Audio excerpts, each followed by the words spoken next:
How's everybody doing? I guess it's a Saturday morning or something. Wow, time flies when you're having fun. Right now, I'm reforging hammerheads into Tomahawk heads.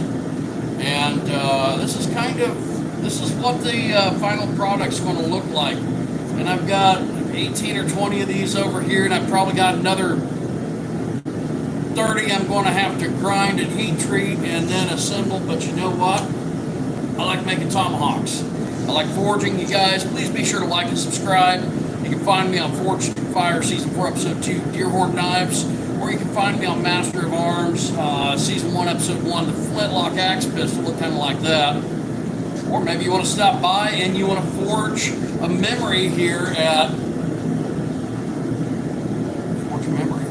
We're at 209 North Main Street, St. Elmo, Illinois, and this morning I've got 10 axe heads I'm going to be working on until it's still a little bit early, so we usually don't have customers come in for just a little bit. I'm going to see what I can do. Right now I'm assembly lining because I've had like 50 some of these damn things to go through, and I'm down to my last 10. In fact, I've got 3 in right now that I'm getting ready to level the eyes on, and then do some forging correction to the profile of the blade, and then I'm going to start turning them around and start drifting.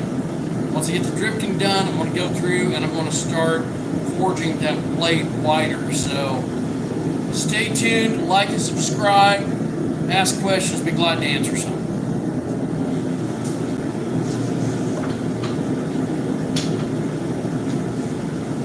In the meantime, put those over there with the rest of them.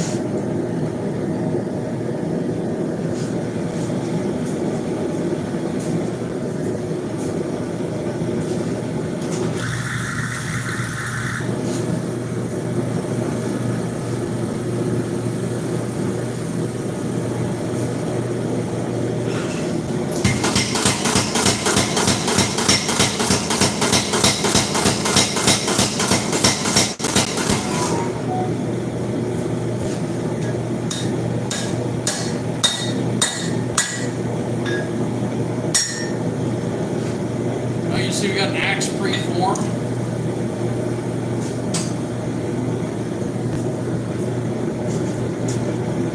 See if I can move this over just a little bit so we can catch a little more the forging, power hammer, and my hand. There's Kenny, he's getting ready to come in here.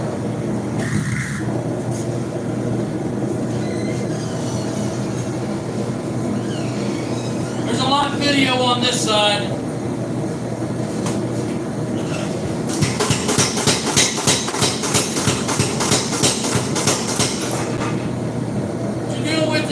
Circular saw, you taking somebody apart or putting something together? Take people apart.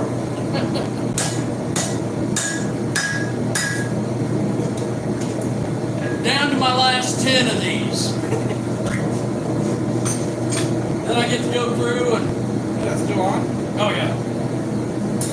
Just on this side. Yeah, but you're still talking, right? Oh yeah. Working on today. It's hot.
I might have something here.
have enough clearance if I take one side of that off.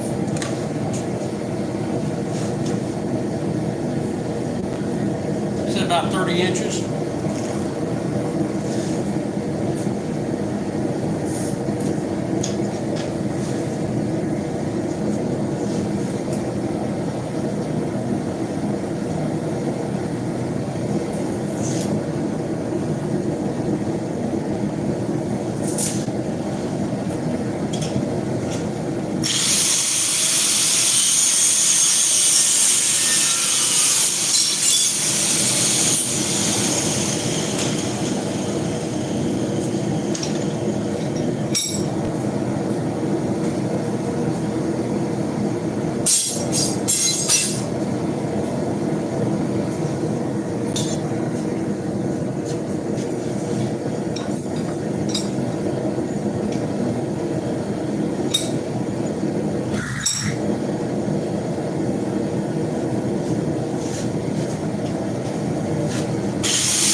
still get to see something going on. There we go.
Just wet and greasy. There you go.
the time I get them all forged, then I gotta go snoop through, start grinding them, then heat treat.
Got some white sheet you're cutting? OSB or something? Or OSB. 26 inches. I thought that would make my point, and I would just. Yeah. Last time I did it, I went. You want me to bend one of those corners down? Yeah, it's fun. Yeah.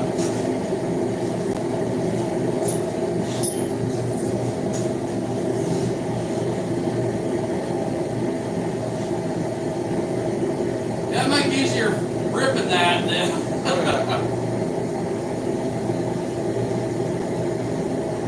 They want to make it for it. I don't know what. The holes in it for some reason. Oh yeah. Well, I noticed that they made that gap on there just narrow enough you couldn't put standard half-inch through there. Yeah. All the time you can buy. My other cut wasn't very square.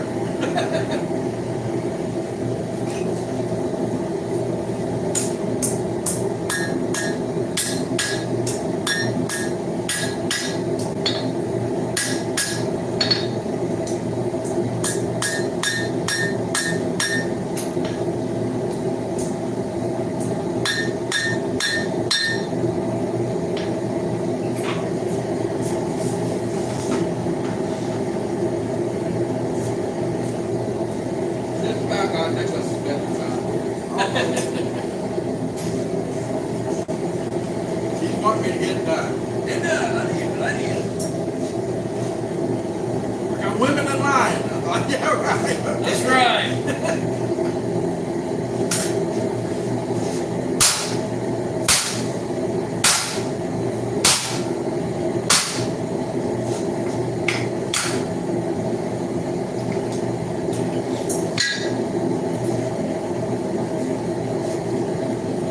I hate assembly lining stuff. I mean, like I get more stuff done at one time, but it's not till the end I have anything to show for it. In the meantime, I got them pile of stuff.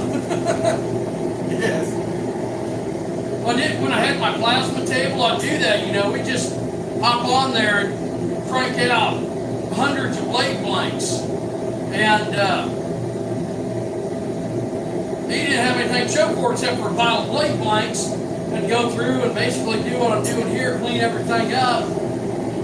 So what I started doing is I'd get everything roughed out, and then I'd do like, okay, I'm going to do a batch of 10 or 20. That'd be a shitload of money. Of course, that was in the before times. Oh, yeah.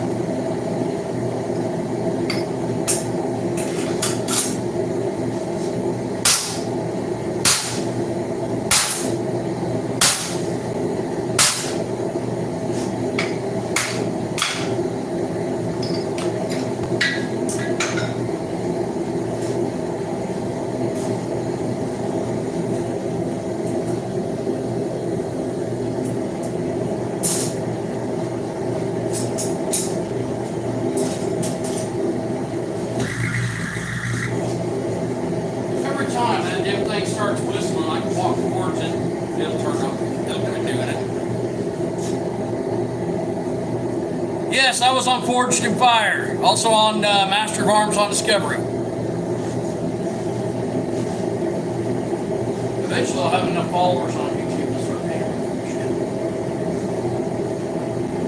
I got about 487 left to go. Yeah, we make money on YouTube somehow. On TikTok. We make it on TikTok.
Recently, I did when I was early, like when I was younger. I do heat ground forging and stuff. Got a pair of channel locks or vice grips or something. Lay a piece of metal in the fire and not think anything of it. And those are low temp burns. That's like 600 or 800 degrees. Those hurt like hell. You get the really hot ones, it just melts your skin. You deal with the scarring and all. Yeah.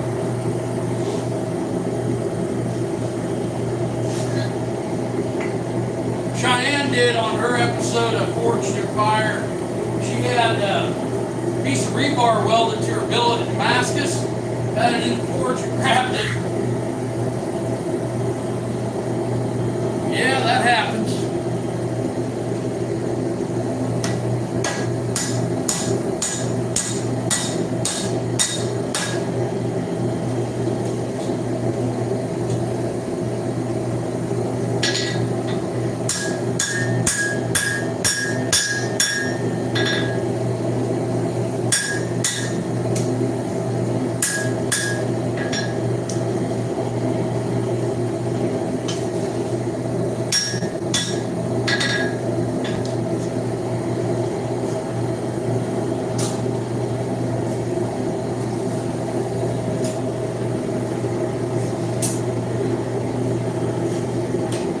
Makes it a little faster. Makes it what it is it's not as monotonous. It's not as just going zombie over it.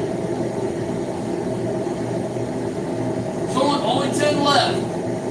I get those forged into axes, then I can go through and do all my grinding and all that fun shit.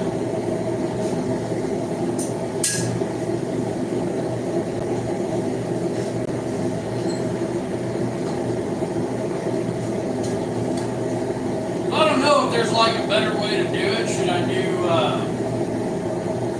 them one at a time? That'd be right then. Once it's done, I got somebody can buy it and give me money for it. I don't know if one way's better. I guess if somebody's waiting on it.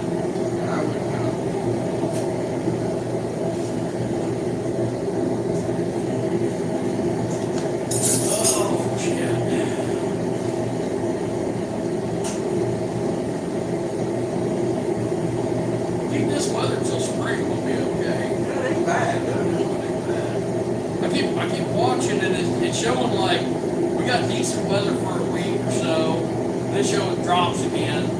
And I'm wondering, it's like, is it really going to drop or are we going to get close and they're going to raise that temperature again?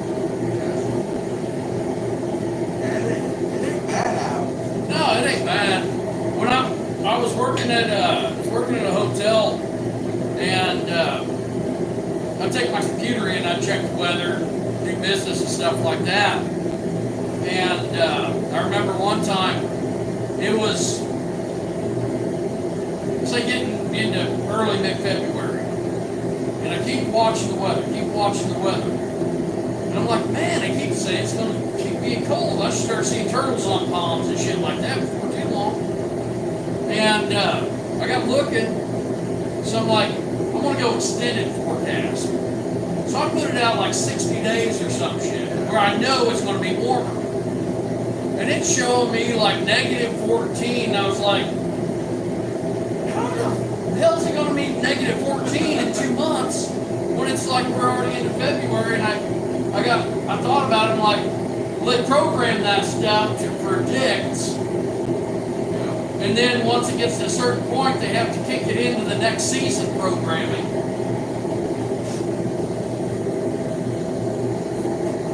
Still frustrating as hell. Yeah.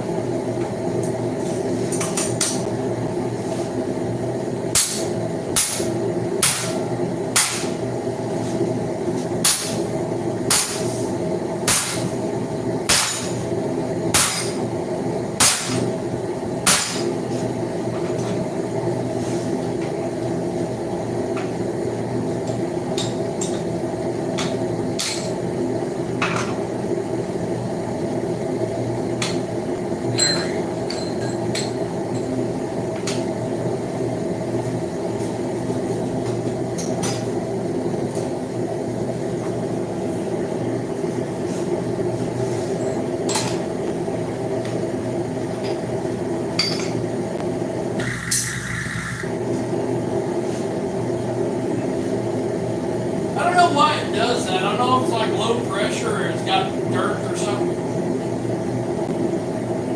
I cleaned that burner a little bit last, maybe 3 or 4 days ago. It worked a little better.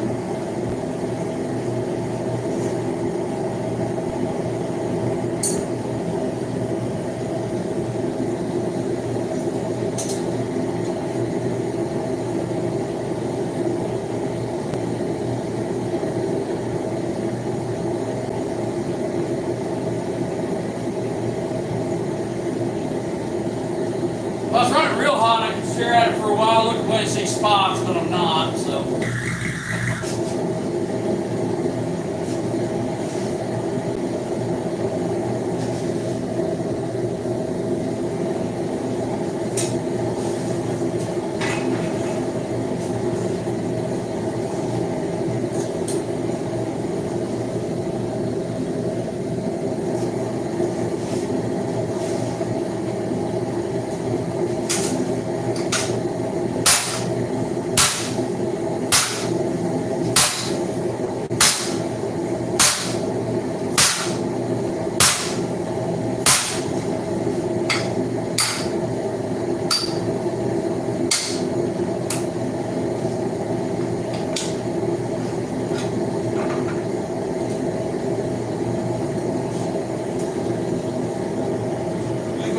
Down to see Kenneth again.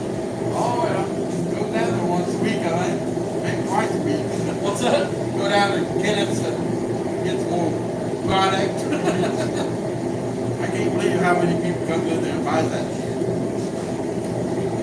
Where did they get it before? Right. I mean,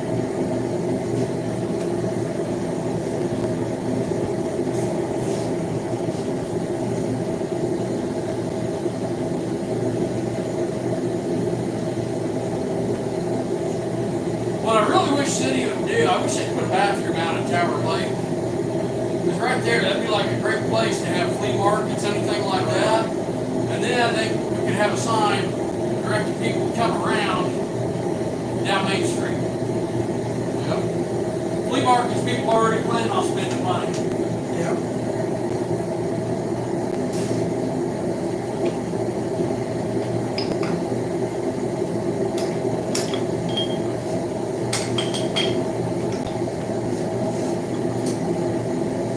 And I don't know why they don't have a flea market in Florida.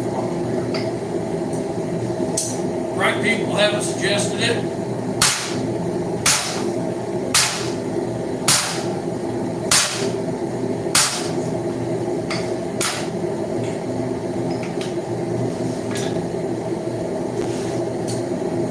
I think there's those that would like the idea, but only if it was their idea. Oh, yeah.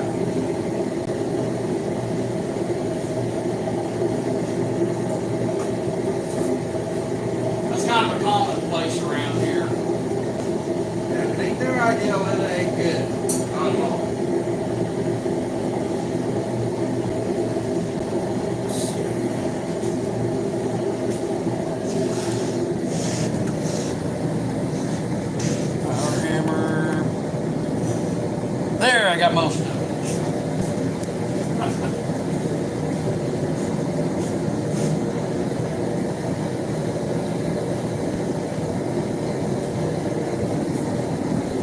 I'm gonna go back over there.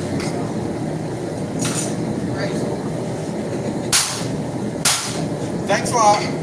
Yep. Need it modified or something, bring her back.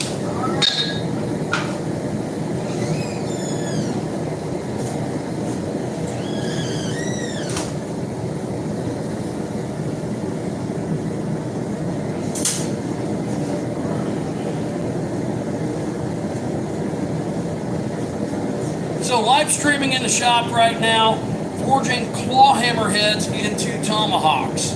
Why? Because that's what I'm doing on a Saturday morning. And you can come by and forge your own knife if you'd like. We've got nail knives, horseshoe knives, railroad spike knife experiences, as well as upcoming railroad spike tomahawk experiences. I've got to get some more handles in. Got to get quite a few handles in, actually. But I'll deal with that in just a few.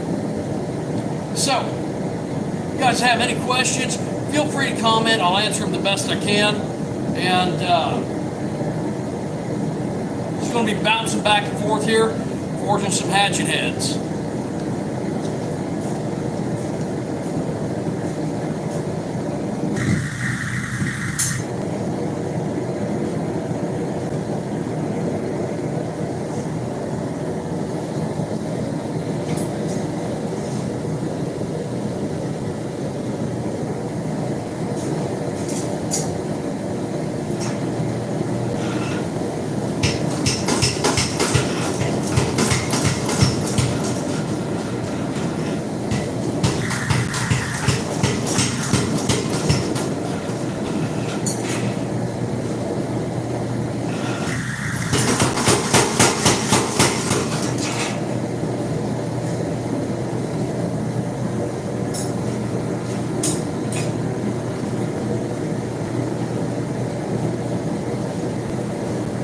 So what I was just doing there, I was actually starting to teardrop that ice, and when I run a tomahawk drip through it, it's going to index a little better.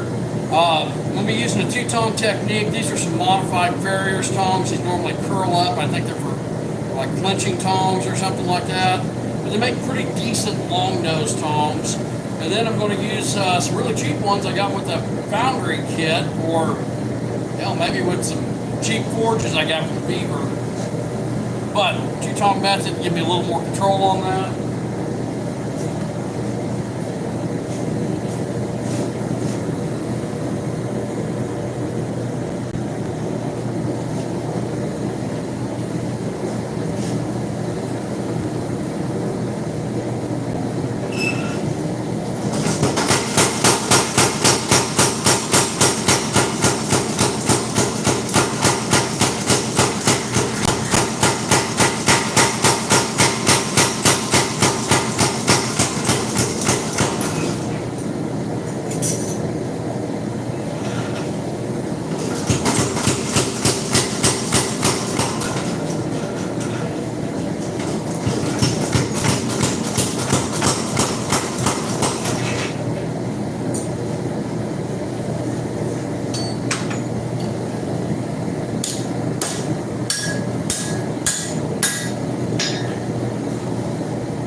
So now I'm just working my way back through. Like I said, I've got 10 of these to do, and right now I've got them stacked in front of the forge. I've got the ones that I'm just kind of separating out. I've got some on top of the forge, like the two I just did. And my plan is just to kind of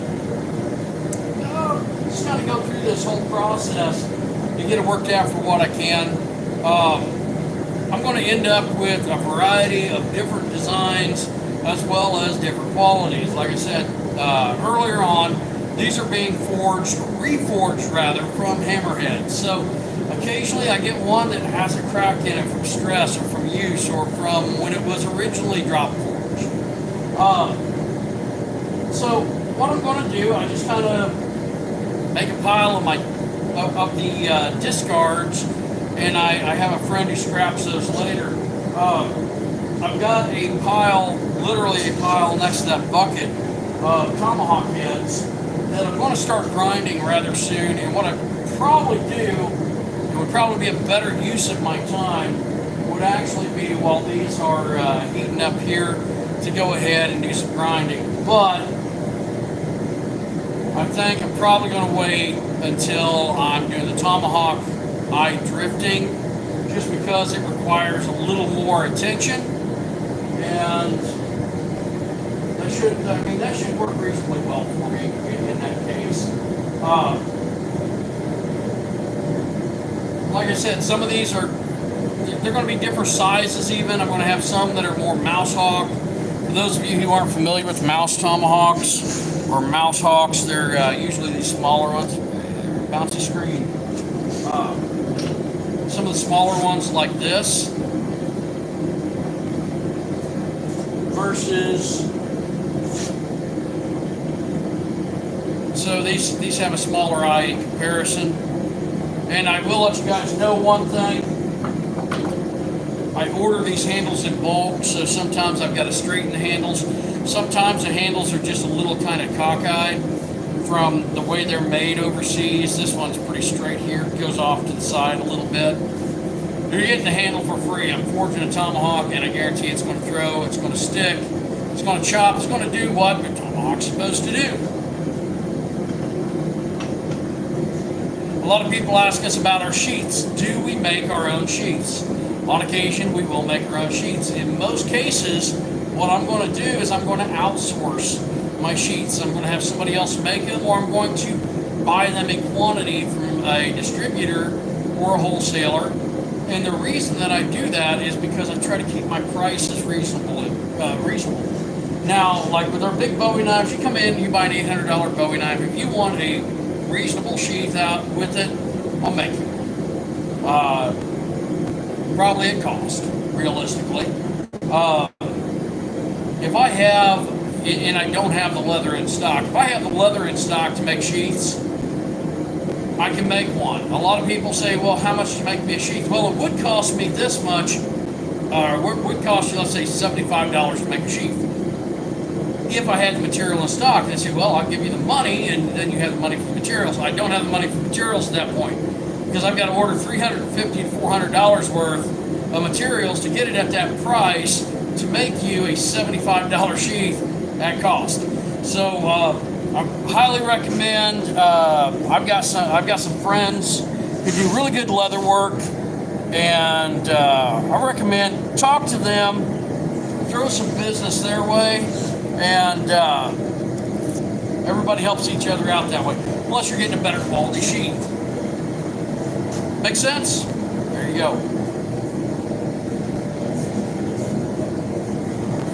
All right, we're back up to temperature.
So when that jumped up, what happened was there's a ledge under here, and I hit that and that popped it up. Next, we go with one of the handle punches.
So realistically, how many heats does it take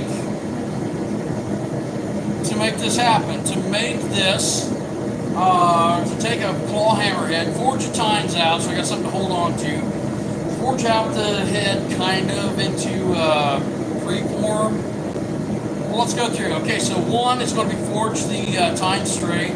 If they don't break off or go to powder, then it's probably not cast. It might be forgeable. And then its second heat would be to forge out flat. Then there's going to be trimming on that, so there's 2 heats. Third heat is going to be level the eye. Fourth heat is going to be, it's actually going to be level the eye and profile the bottom of the blade. So, yeah. So that's 3 heats. Then there's going to be widen the blade. That's going to be the 4th heat.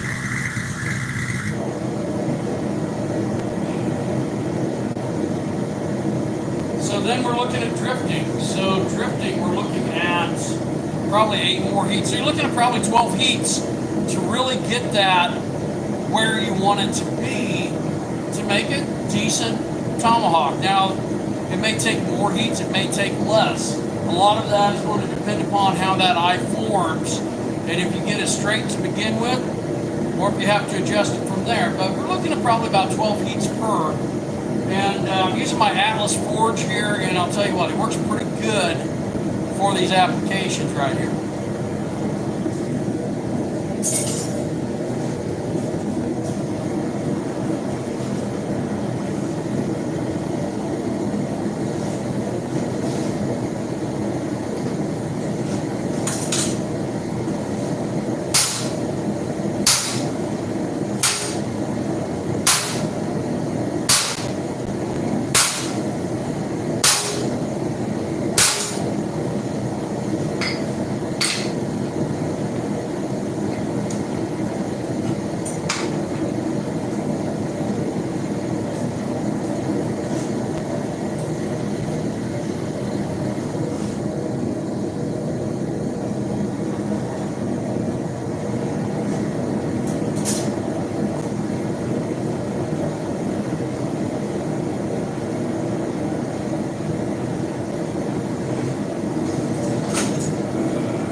These big bulky sons of bitches that I got here in this shop, and these are made out of wrought iron. You can see the grain on these.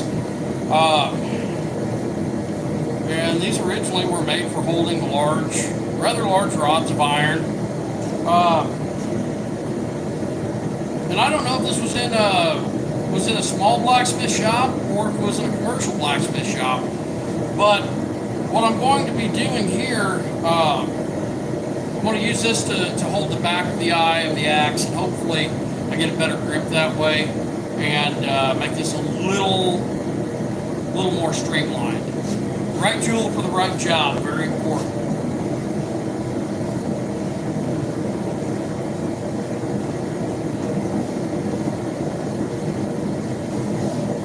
All right, we're going to the power hammer.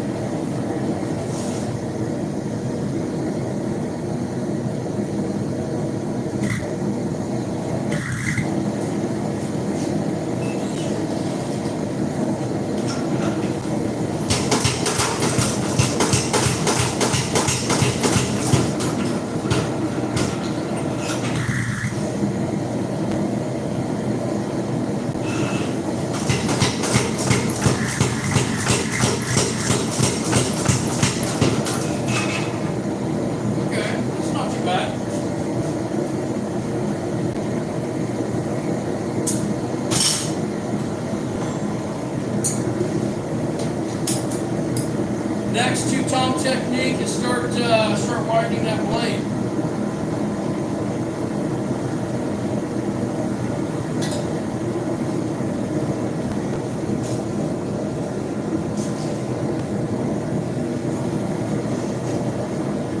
All right.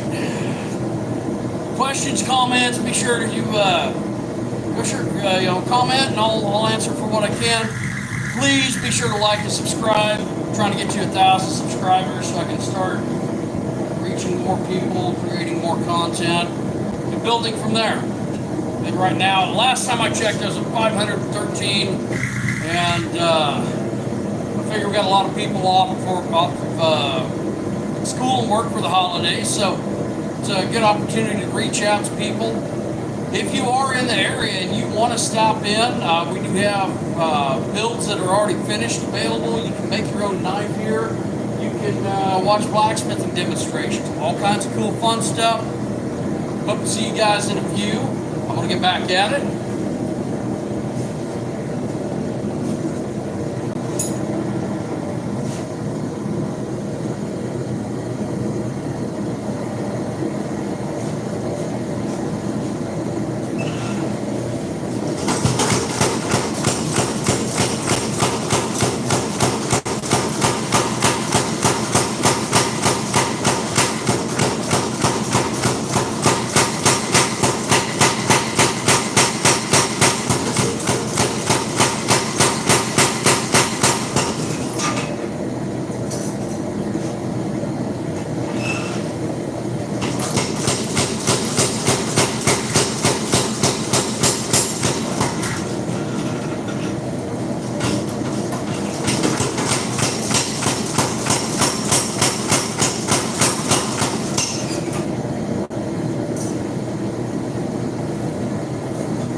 Does take a little bit of time. I just got my fourth piece in there. I honestly don't know if I ran more than one at a time, if that would speed up the process. I don't think it's going to increase my quality. I think I'm going to do a lot more forge for effect. For those of you not familiar with forge for effect would be over-forging the design and then removing a lot of that material, which I have a tendency to do when I'm reforging hammers. Sometimes I don't need the extra weight, and I cut off a good portion of a blade.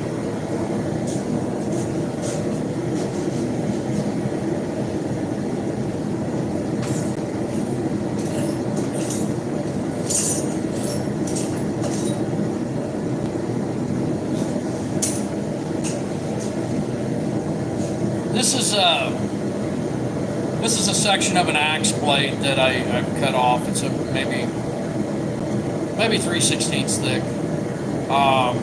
and at the most 3/8 of an inch wide in the center, tapering out. And I didn't need that extra. There was no point in me trying to forge it back in, and so I just went ahead and I cut it off.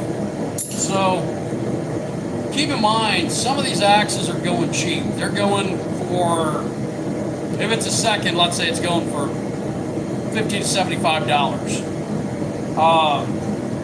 Otherwise, I mean, market-wise, it's going to be between $100 and $150 at the moment. So I got a lot of these damn things to do. But what it comes down to is how much work, how much effort am I going to put into something that's going to bring me that little money. And a lot of people might be saying, well, Dustin, if you're making 20 of these axes at $100 a piece, you're making, this is my job. This is what I do for a living. I buy my properties, my vehicles, my equipment, pay all my bills by doing this. So it's not a matter of going, I'm going to take shortcuts. It's a matter of, if it doesn't turn out, if it's not going to turn out as great, I'm only going to go so far, and I'm going to discount that item versus spend more time on it where I could be making more better items, better quality. In fact, right now in our window, we have some clearance items, and some of those are just fine. Some of those are tomahawks and belt axes that I just happen to change the design on, so I'm getting rid of the old design. And I know we've got several pieces for $40 and $50 a piece. So what I want to do, in about another minute, I should be up to temp, and I'm going to go back to drifting. And just because, I'm going to go ahead and move this so you guys can see that process in a little more detail. And I'm going to be using basically one of these ball pin drifts, and these are used for knocking connecting pins out or drifting them into place, either one. It's drifting into or out of place, but I'm going to take this and I'm going to drive it down. And the reason I'm changing that eye to round is I'm trying to stretch it and make it even, and then I go back in and I teardrop it somewhat so I can drive Tomahawk drift.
All right, just about up to temp.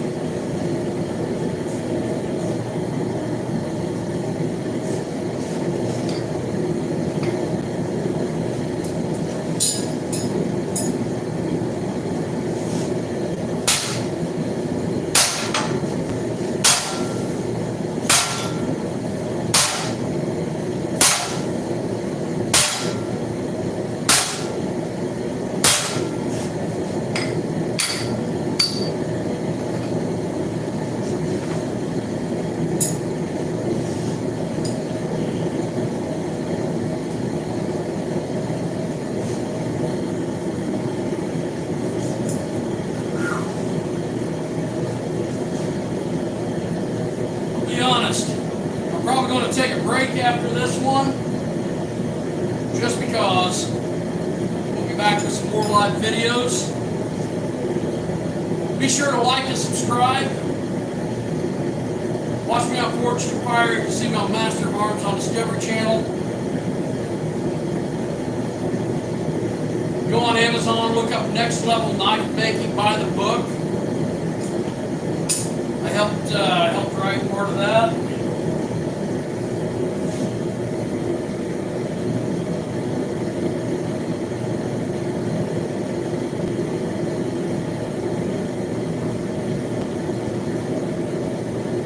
Right.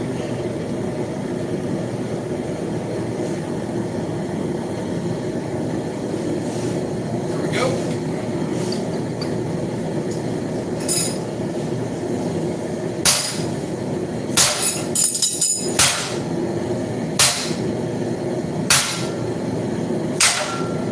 Slip.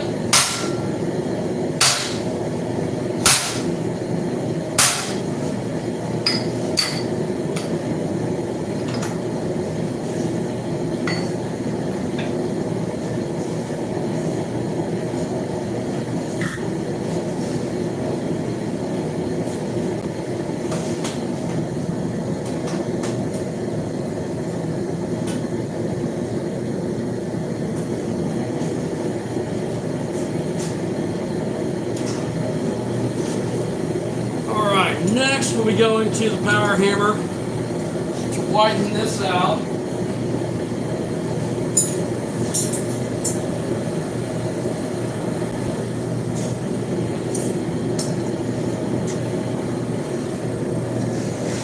And if there's anything you guys have a question about, I'll be glad to try to answer that for you. It can be about forging here, it can be about the TV shows, whatever. There's some of the stuff I can't talk about just because of contracts, but I'm glad to answer what I can. That seems to be coming up to temp pretty good.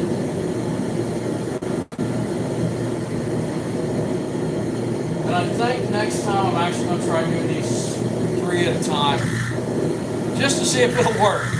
I think it will.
one, it actually goes the way I kind of want it to. And you see, I do have a reasonable axe profile. You can see the very wonky technical terminology right there.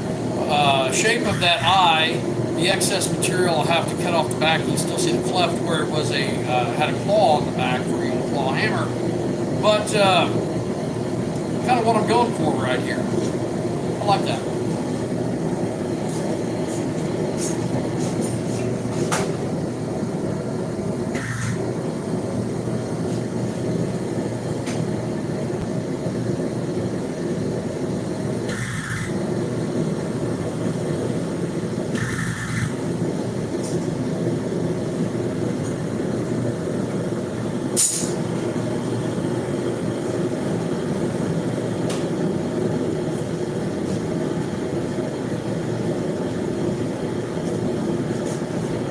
All right, you guys have a great one. Be sure to like and subscribe. Check out some of my other videos, and let me know what you'd like to see. I'd love to make some more content.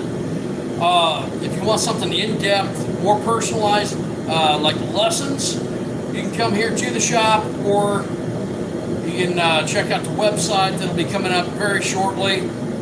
We'll catch you later. You guys have a great one.